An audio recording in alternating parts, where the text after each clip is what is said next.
Maître Lansinesila.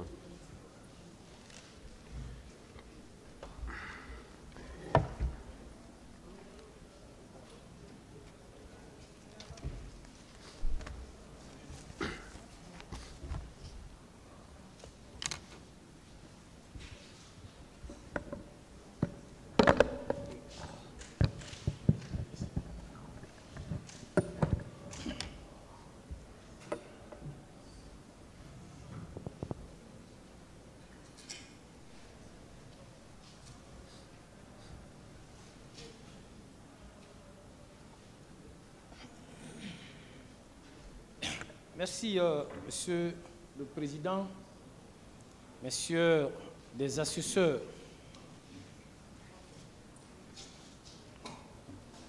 Avant donc d'entamer la plaidoirie proprement dite, après cet exposé des faits, vous avez dû comprendre que tout était orienté contre mon commandant Aboubakar Diakité Ditumba. Comme il a lui-même dit ici, il avait été caricaturé, il avait été peint en noir, il avait été présenté comme un monstre.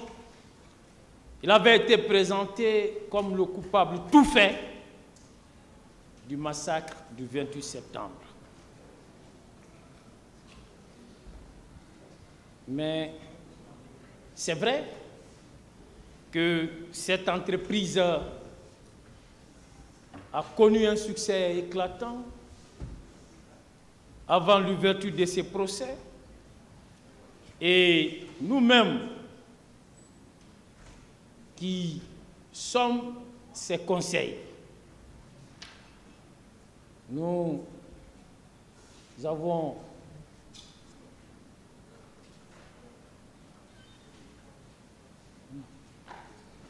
Qu'est-ce qui se passe?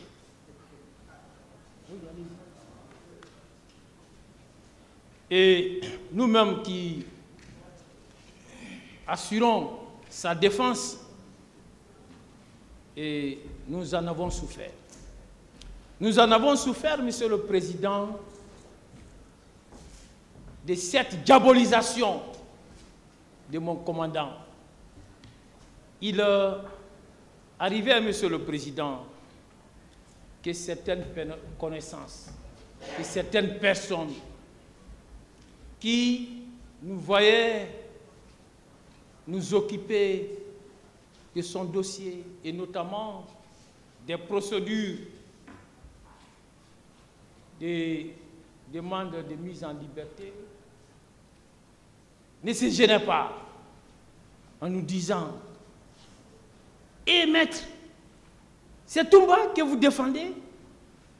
Comme si mon commandant était indéfendable. Monsieur le Président, il y a même certains magistrats, j'ai encore en mémoire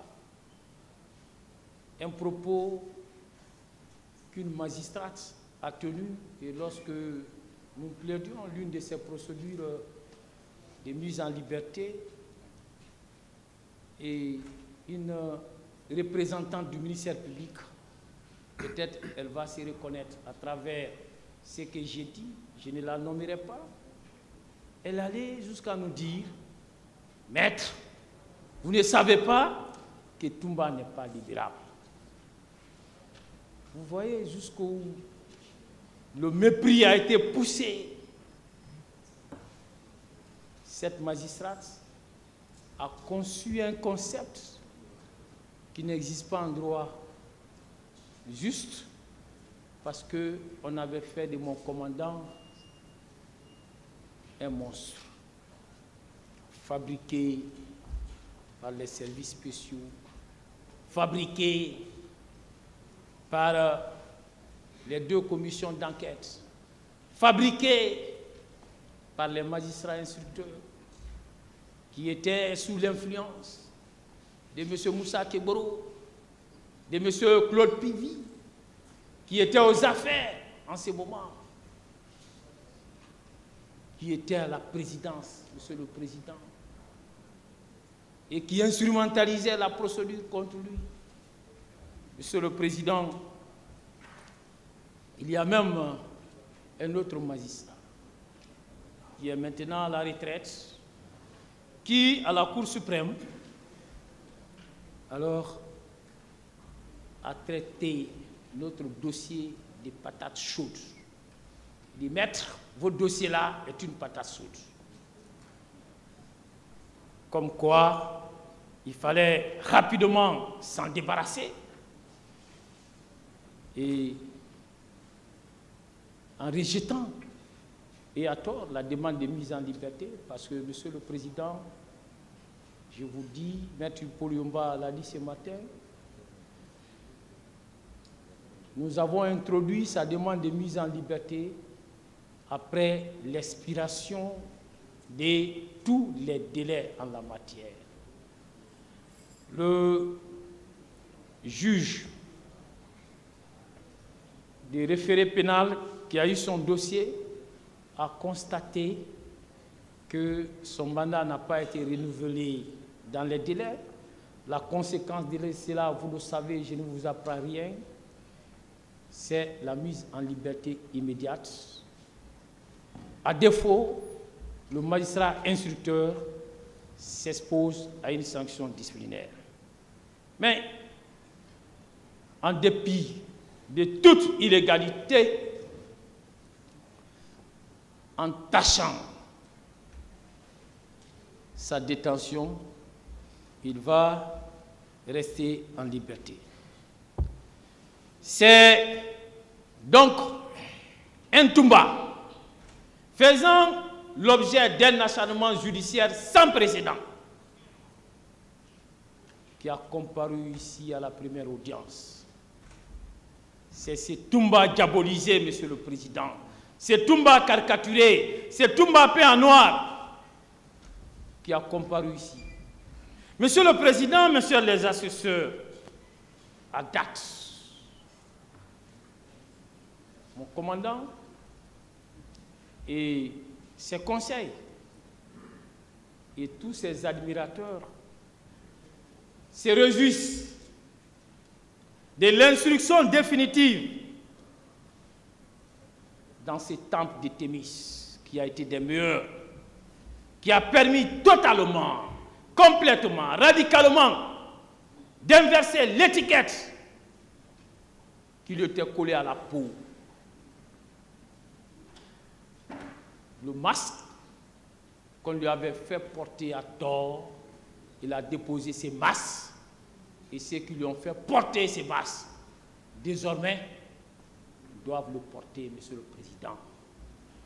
Monsieur le Président, aujourd'hui, l'opinion nationale et internationale le reconnaît comme étant un homme de valeur, le reconnaît comme étant un panafricain qui, par sa bravoure, par son courage, par sa témérité, a contribué de façon remarquable et indiscutable aux haïssements de la vérité dans cette affaire.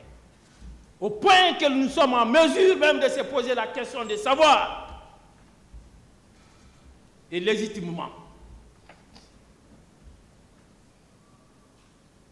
que serait devenu ce procès sans la participation de mon commandant? Que serait devenu ce procès, Monsieur le Président?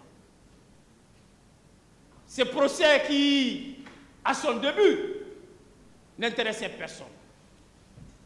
Il a fallu la lumière qu'il a apportée, sa sincérité, Monsieur le Président, pour que ce procès puisse retrouver ces lettres de noblesse que nous lui reconnaissons désormais. Monsieur le Président, cette sincérité de mon commandant n'a pas manqué de susciter et à foison, ça et là, des prix à travers la Guinée. et à travers le monde entier, Monsieur le Président, des actes de reconnaissance. Monsieur le Président, seulement en 2022, vous avez 2 organes de presse. Dînez-nous, un organe de presse en ligne, et le groupe Joma, qui l'ont désigné comme étant la personnalité de l'année. Pendant qu'il est en détention. Mais Monsieur le Président, au titre des mêmes actes de reconnaissance, vous avez la Fédération internationale pour la paix qui l'a élevé au rang d'ambassadeur de la paix. Mon commandant qui a semé la paix à la maison centrale.